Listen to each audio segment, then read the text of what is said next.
No episódio de hoje, nós queremos falar sobre rotina de conexão com as crianças. Você sente que passa o dia inteiro com seus filhos, mas às vezes quase não está com eles? Sejam bem-vindas ao Mulheres Prósperas. E a essa nova temporada de conversas.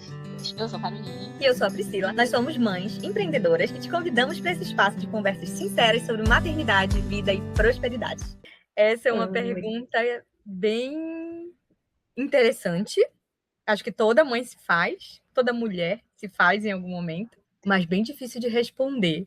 E aí eu fico me perguntando, será que é conexão de verdade na nossa rotina hoje em dia? Será que é possível ter presença com eles? Quero saber como tu faz por aí. Por aqui, a gente tenta aproveitar os momentos do dia a dia, sabe? O acordar, o dormir, para criar ali uma rotina, uma conexão. Os meus filhos hoje estão numa fase, uma tem 4, o outro tem 7, e a gente está tentando construir neles essas rotinas também. Não só de conexão, mas principalmente de inteligência emocional, sabe? De superação, bora colocar assim. De superação deles com eles mesmos. Mas às vezes a gente peca até na superação da gente, né? Dessa conexão da gente, que a gente quer ficar falando com as pessoas, multitarefa, fazendo várias coisas, e quando a gente está com eles, acaba sendo um pouco assim também. Como é por aí?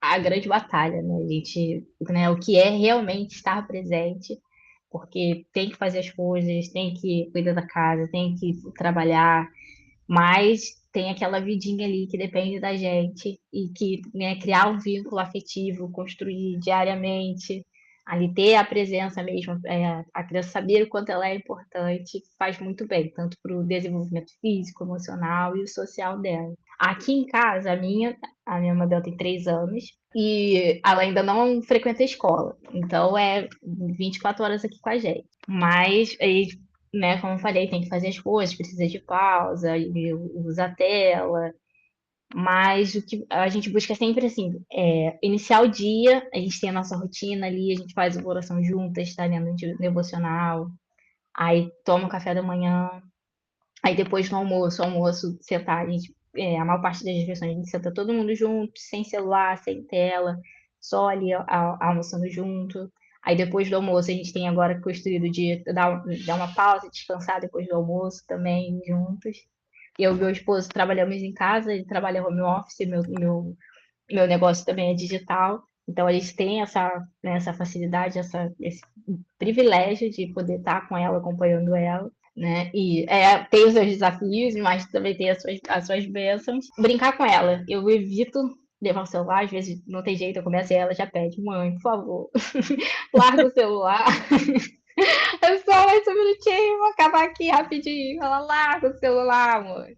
Aí, largar o celular e tá ali 100% com ela. E também não precisa ser quantidade, né, e passar o dia inteiro ali, não tem condição, mas aquele tempinho que você se dedica de verdade, se ali, da gente fazer uma receita juntas, né? De noite, ela sempre, depois do banho, ela janta, aí ela vai pro quarto, aí o pai lê uma historinha com ela, eles até escreveram juntos uma historinha. Ele fez o desenho, aí eles montaram as historinhas, fez logo um livrinho para eles, aí eles contam histórias de noite.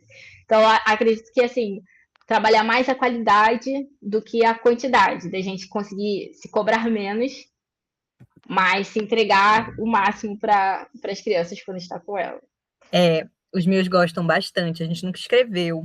A gente teve uma babá que fazia assim, histórias e escrevia os livrinhos e fazia com eles, ela era ótima. Mas sabe o que eles gostam muito e me pedem muito? Que a gente conte a história deles. Né? Mãe, como foi? Quando eu estava na tua barriga? Como era? E eu acho que esses momentos, eles geram essa conexão. Só que, será que eles são... Eu fico me perguntando... A gente sempre se pergunta, né? Será que é suficiente? Será que precisa de mais? Eu tenho 2 crianças com personalidades diferentes aqui na minha casa. E com eu nunca senti que era insuficiente. Mas com a outra, com a minha menina, ela pede muita atenção, muito mais. Ela é menor, claro, mas ela pede muita atenção. E com ela eu me questiono muito. Será que é suficiente? Porque tem dias que eu passo ali 30 minutos brincando de alguma coisa, ela gosta muito de brincar de médico, e de mãe e filha. Só que ela é a mãe e eu sou a filha, sabe? E essas horas que ela brinca comigo de mãe e filha, ou até com o irmão dela de mãe e filha, é a hora assim que eu tenho essas respostas, sabe?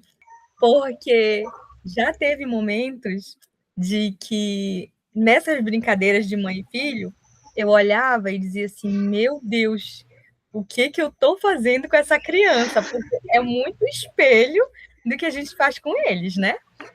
Então, eu acho que esse filtro dessa resposta vem dos nossos próprios filhos, no sentido de dizer, e aí às vezes é filho, às vezes é sobrinho, né? Às vezes pode ser outra estrutura, mas netos, mas pode ter certeza que a criança ela vai espelhando aquilo que ela sente que fazem com ela. Não necessariamente você, mas ali os principais cuidadores e tudo. Aqui os meus, hoje, eles espelham principalmente eu e o pai deles. Mas já teve épocas que a gente estava trabalhando tanto, que eles passavam tanto tempo com as babás, que em vez de espelharem os nossos comportamentos, eles espelhavam os comportamentos das babás com eles. Isso também pode ser um filtro até das babás que a gente está contratando. Verdade. Né? Porque na brincadeira, eles mostram, no final das contas, para a gente se está acontecendo essa verdadeira conexão, né? Ou se não está acontecendo. Aqui não é diferente de ti, tu contaste direitinho como é a rotina de vocês. Aqui a gente basicamente tem uma rotina ao acordar e também ao adormecer. Ao acordar é ali uma rotina antes de ir para a escola, que os meus já estão em idade escolar. E aí nessa rotina ela envolve carinho, comida, né? Porque que carinho?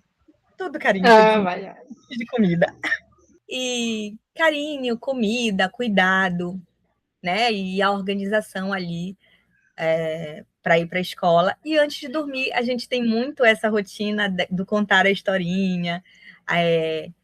A gente conta dos livros, ou então a história deles, sabe? Eu gosto muito que eles inventem histórias ou eu inventar para eles histórias também. E a rotina espiritual, de devocional e tudo, a gente costuma fazer no caminho para a escola. Então, acho que também é interessante usar esses momentos de transporte. Por aqui funciona super. Esses momentos de transporte para criar conexão. Perguntar como foi a ida e a volta da escola, como foi na escola, o que foi de bom, o que foi de ruim. Funciona muito, muito por aqui. Que as histórias, ela também ama ouvir, ela tem perguntado muito, o que eu conto, que numa manhã de domingo eu acordei sentindo dores.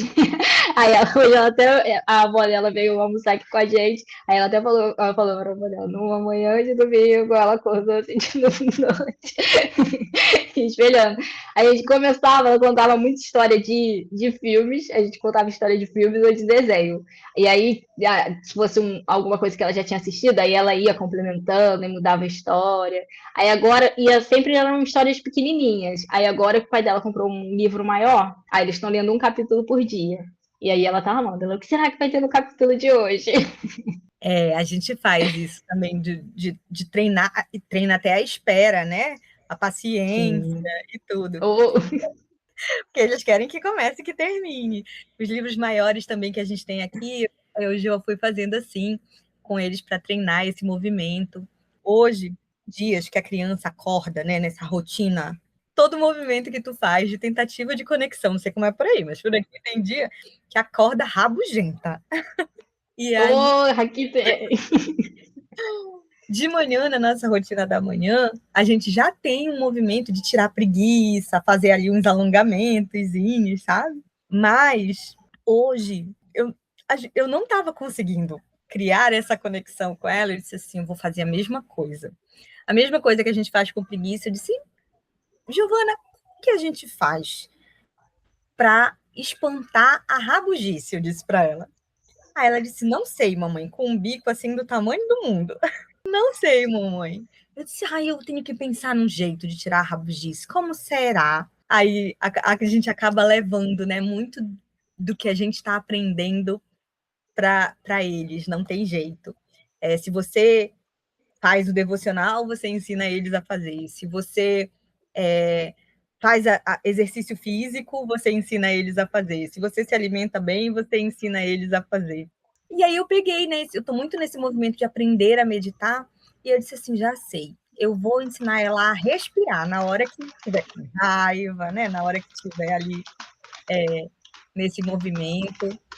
E aí eu disse assim, já sei, Giovana, a gente puxa o ar, respira e depois sopra. Será que isso solta a rabugice? Ela disse, não, não solta. E agora os meus estão na fase dos Pokémons. E ela, Jigglypuff. A Jigglypuff, ela é uma Pokémonzinha rosa que canta. E aí eu disse, já sei. Então, a gente pode fazer o teste da Jigglypuff. Aqui em casa é o que funcionou para ela, né? De repente, aí na tua casa é algo que a Mabel goste, né? Qual é o bichinho que ela gosta? Qual é o desenho que ela preferido dela? Ou... Que tem várias fases. Ela começa gostando de uma coisa e depois, daqui a pouco, já enjoa e já descobrindo coisas novas, né? 3 anos.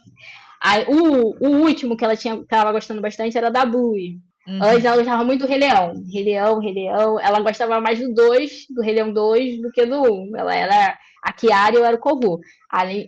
Eu brincando muito com isso, né? Porque eu era o Corvo, quando ela assistiu a Bela Fera, eu era Fera. Aí a gente foi no teatrinho, tava no sentido do Pica-Pau Amarelo, depois estava eu em casa sendo a Cuca. Agora já até evoluí, já sou até brinquedo de parque de diversão. Olha, pois é, aí no final das contas é pegar esses momentos deles, o que eles gostam no momento, né? Hoje a Giovana tá gostando desse Pokémon que canta. Então, para espantar a rabugice, a gente vai aprender a puxar o ar e soltar o ar cantando, igual a Jigglypuff. Aqui foi o que a gente fez de manhã. Funcionou super. Então, encontrar esses momentos, eu acho que acaba sendo isso que conecta, né? A gente fica se perguntando e às vezes se cobrando para estar presente, né, com eles, mas esse tempo de presença, às vezes vai ser tempo de relógio mesmo, precisa haver tempo de relógio, né, cronológico, mas precisa ter principalmente um tempo de intenção, de acolhimento, de escuta, Sim, né? principalmente, uma escutativa, você dá aquela chance da criança falar, até para ela aprender, você que ir validando os sentimentos, a rabugice, sabe, né? Você tá, objeto, você tá brava por conta disso, porque você não vai mais assistir, acabou o horário, então, né, a gente vai dar para entender, não saber que aquilo ali é normal também, é uma forma de ajudar, né? Porque a criança, ela aprende observando nossos comportamentos, até para falar. Eu faço muito isso. Eu tava com ela, tava dando jantar para ela e ela tava naquele topo do sono, que aí já começa a fazer um monte de coisa que você já nem acredita mais. Aí eu fui, parei, respirei. Ela, você tá respirando, mãe? Aí eu tô, meu filho, eu tô respirando para me acalmar, para eu poder falar com você, porque eu posso te dar limites sem precisar fazer grosseria, te tratar da forma que você merece, né? Então vamos ajudar a mamãe, ó. Isso aqui não é para fazer assim. Aí ela, tá bom. Aí agora ela já tem feito isso. Aí ela fala, a gente tava vendo um canal de yoga para crianças. Aí tinha um cachorrinho que ficava fazendo. Aí ela vai e começa a fazer igual o cachorrinho. Aí ela vai, põe a mãozinha assim e respira. Ela tá aprendendo assim também. Os meus não são muito do parar e respirar, mas eu falo bastante, eles me veem fazendo, né? Mas às vezes eles ficam bravos e eu tenho muito movimento de me retirar para não explodir, sabe? Porque é para respirar com calma, mas é como se eu não ficar, eu tenho que sair daquele ambiente. Para mim é o que funciona melhor, sabe? Então, às vezes, quando eles ficam bravos, eles acabam repetindo isso também. Não, eu preciso ficar sozinho um pouquinho. É o meu momento de ficar sozinho. Aí eles dizem, sabe? Eles se recolhem e tal. Às vezes eles pedem um abraço. Eu pergunto se eles querem um abraço. Às vezes querem, às vezes não querem. Então ajuda, né? Todo o movimento. Para mim é sempre um desafio também dar limites, no sentido de ver a frustração deles e manter o limite colocado, sabe? Eu acabo, flexibilizando demais o limite na hora que eu vejo que eles ficaram frustrados. Mas eu tenho tentado melhorar, né? Porque a gente faz uma coisa e depois vem a culpa. Aí seja o limite. Aí eles ficam frustrados, aí de repente me batia aquela culpa e eu não sabia muito o que fazer e eu cedia no limite, tá? Então, eu tenho me policiado muito mesmo nesse sentido, para modificar esse meu padrão, né? Essa minha forma de conduzir, para aplicar do jeito que tu disseste. De, não, eu posso te colocar limites, frustração é normal, faz parte da vida, você precisa passar por ela. O que a gente faz muito é quando ela começa né, a chorar, etc. Eu falo, você pode ficar frustrada, etc. Mas não vai mudar. Aí fala assim, porque, como a gente consegue resolver as coisas? A gente consegue resolver as coisas na calma. Aí a gente conversa, fica calma. Ela, tá bom. Por que você quer isso? Aí por conta disso, isso. Agora não pode por conta disso, aquilo. Mas aí a gente pode fazer tal e tal coisa. Aí tentar ali fazer uma negociação. Ó, a gente pode fazer assim, você faz isso agora, mas aí depois você não vai fazer outro negócio que você quer. Aí a gente começa assim, como a gente resolve? Na calma. Se você tiver calma, a gente consegue conversar e aí a gente chega num acordo. E não o trabalho meu nem o seu. Calma. Ela, pronto, tô calma, mãe, tô calma. Aqui eu falo muito com palavras, porque os meus, não a pequenininha, mas o meu maior, ele demorou a falar. Então, a gente precisou aprender a estimulá-lo a falar, sabe? E então eu digo assim, não, quando ele começa a chorar e se desesperar, eu digo, não, calma, respire e fala com palavras. Respire e fala com Eu falo, você fala com a sua voz normal. Fala com a sua voz normal. Gritar não vai adiantar. Eu não vou te entender.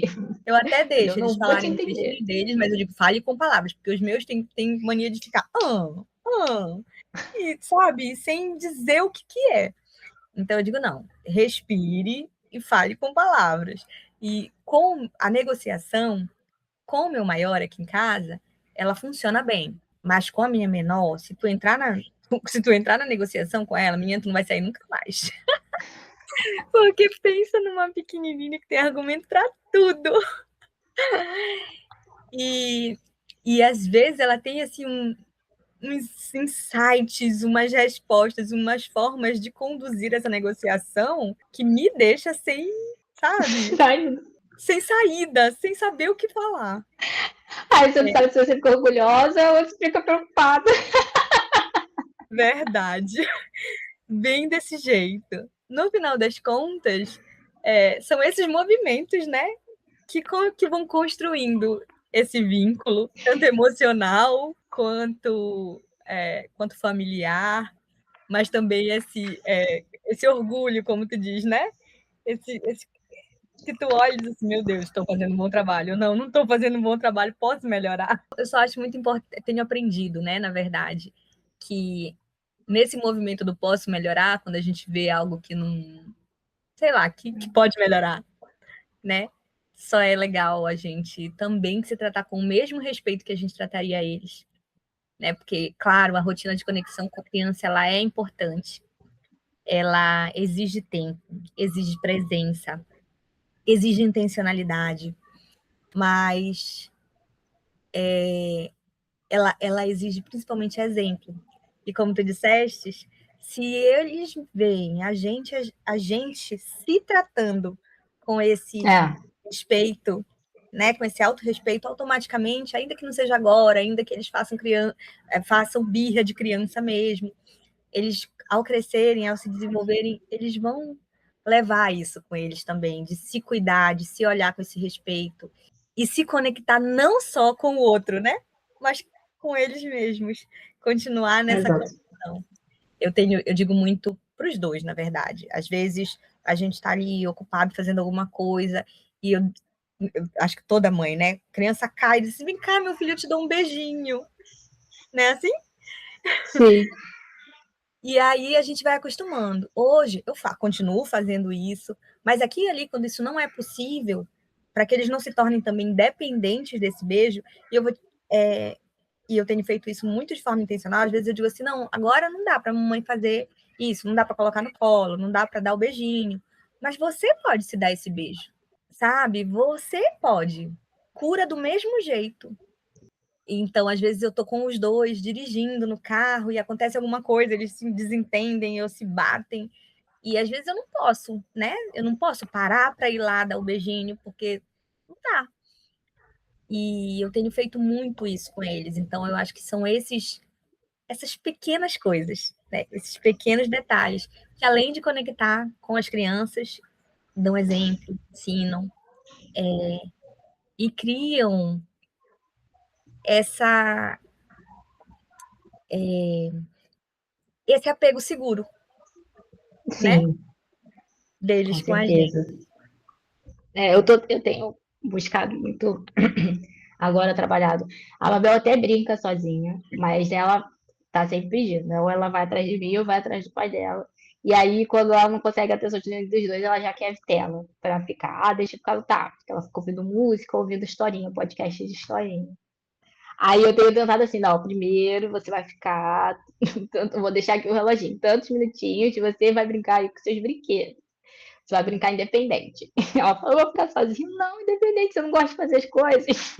Brincar independente, imagina uma história, brinca de escolinha. Aí eu até pedi assim, ela tem a cadeira, a mesinha, e ela colocou as crianças assim, os bonequinhos dela em volta assim da cadeira pra fazer escolinhas. Coisa mais. Pô, mas também pra isso, sabe?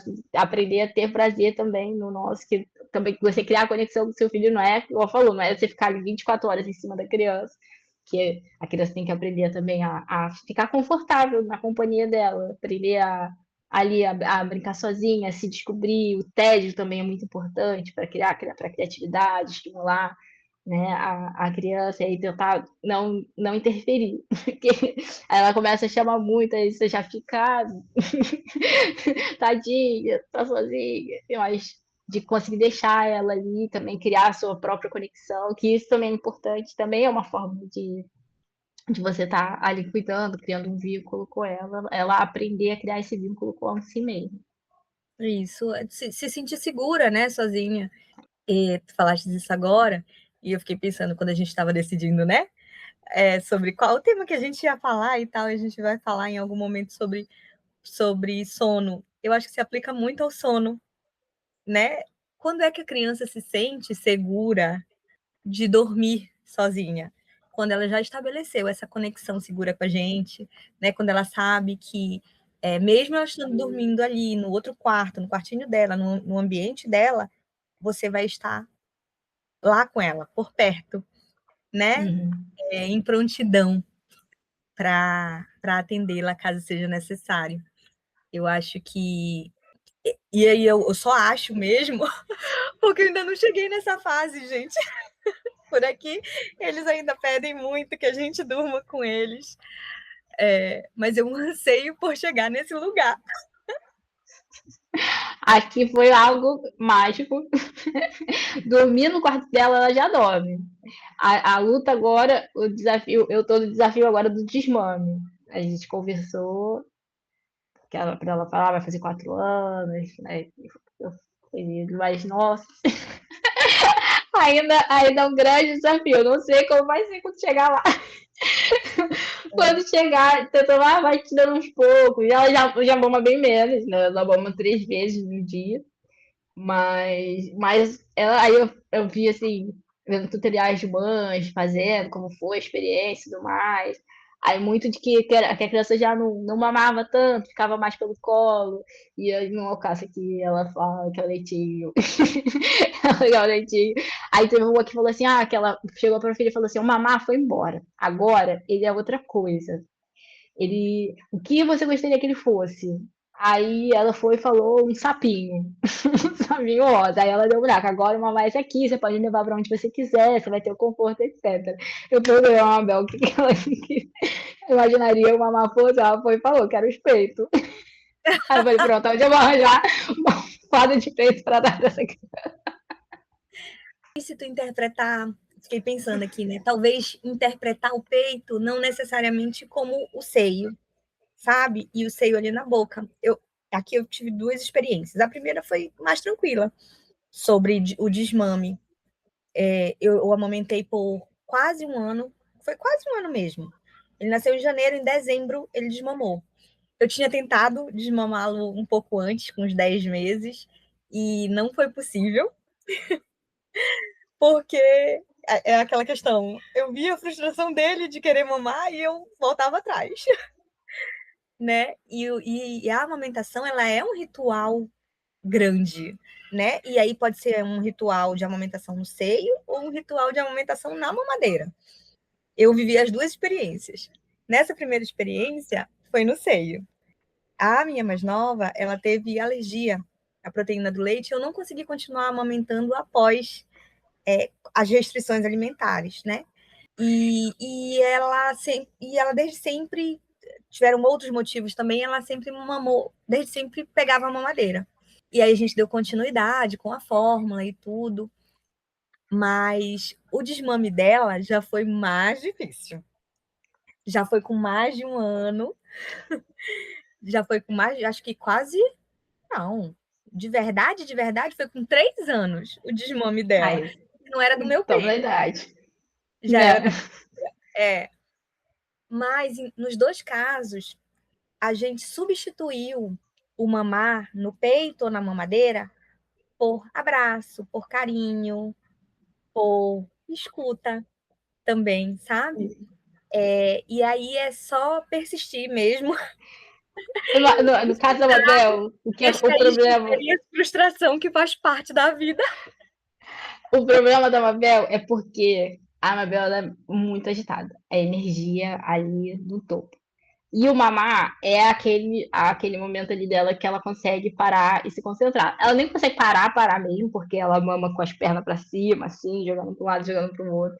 Mas é quando ela consegue desacelerar. E eu ainda não encontrei nada que conseguisse fazer esse mesmo efeito nela. É isso que eu, eu tô procurando. Eu já tentei assim, pega esse bonequinho e né, contar a história pro bonequinho, vamos botar o bonequinho para dormir, tenta abraçar o bonequinho, a gente se abraçar, a mamãe vai sentar aqui do seu lado, a gente vai contar a história, vamos fazer pra trocar dela dormir, esse último momento, que ela conta a historinha, aí depois ela sai correndo para me buscar para mamar. A gente tentava, né, contar, dormir ouvindo historinhas, aí deitar, aí tentar distrair, mas ainda não consegui encontrar isso que possa dar essa substituição para ela do mamar. Ainda não achei. Ela não bebe outro tipo de leite. Eu tentei leite com aveia para ver se ela pegava, ela nunca pegou mamadeira. Mas eu também nem dá no copinho, assim, um pouquinho de leite para ela e ela não gosta. E Nescau também eu não quero dar para ela. Tirar o leite materno para dar Nescau não faria muito sentido. Aí meu desafio é esse, achar ali o que eu conseguiria fazer essa substituição. Porque só abraço, carinho, abraço, carinho, de ficar ouvindo. Vamos ficar aqui só abraçadinha, vamos ficar aqui deitadinha. A mamãe vai fazendo cafuné em você. Faz tudo isso, mas não adianta. Não tem, por enquanto. Sabe o que eu fiquei pensando, falando? E aí ficou, assim, ecoando assim, na minha cabeça, né? Uma pergunta, né? Não tem uma resposta, né? Cada criança é uma criança. Mas, assim, será que precisa ser igual? Sabe? Porque tu disseste assim, ai, não tem nada que acalme ela tanto quanto a amamentação. Tudo bem, mas será que precisa ser igual? Será que precisa acalmar tanto do mesmo jeito? Precisa gerar a mesma coisa? Sabe?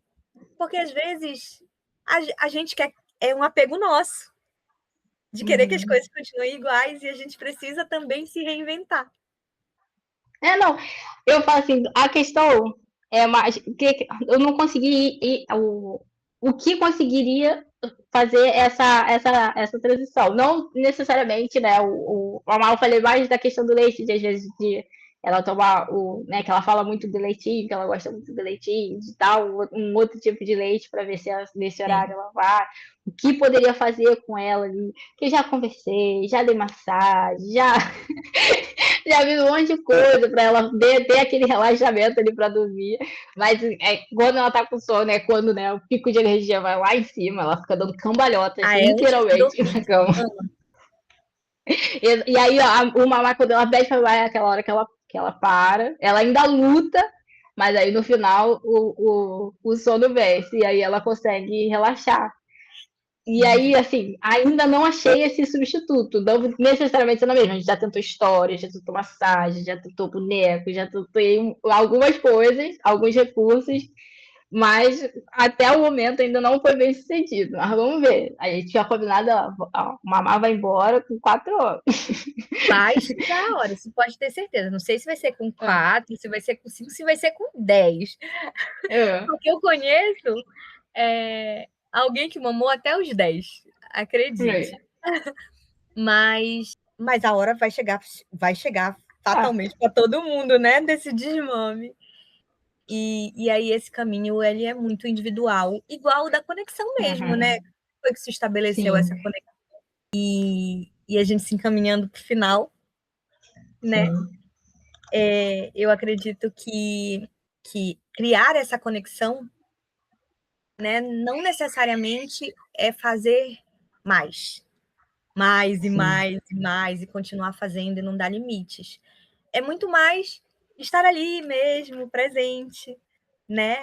Inteira, seja por alguns minutos, ou seja pelo tempo possível, para que aconteça essa regulação emocional, né? De acalmar, de poder dormir, descansar, aproveitar, brincar, desfrutar mesmo ali daquele momento, para que a gente possa se sentir inteira também, não só com a gente, mas aquela criança também, que se vê muito dependente da gente, né? Possa se sentir inteira ali, de mãos dadas com os pais, com os cuidadores e tudo mais. Então, eu realmente acredito que essa conexão ela é construída no caminho. E aí eu acho que fica a pergunta, né, e a colaboração de todos, para que você conte para a gente, você ouvinte que está aí ansiando por uma conexão, por construir, né, ou por melhorar, ou por até quebrar. Tem gente que quer quebrar algumas conexões, precisam também, se tornam dependência e precisam ser quebradas, mas assim, o que será? Pensando na criança e na conexão que a gente quer construir, qual será o ritual simples que a gente já faz, ou que quer começar, né? Hoje a gente colocou aqui um pouquinho das nossas histórias, das nossas rotinas, para você ver o que se aplica à sua vida. Mas e você? Qual será? Qual será? Será que eles vão contar para a gente, Carol? Esperamos contar. Espero que tenhamos contribuído, passar esse tempinho ouvindo a gente. E esperamos você no próximo episódio. Até mais.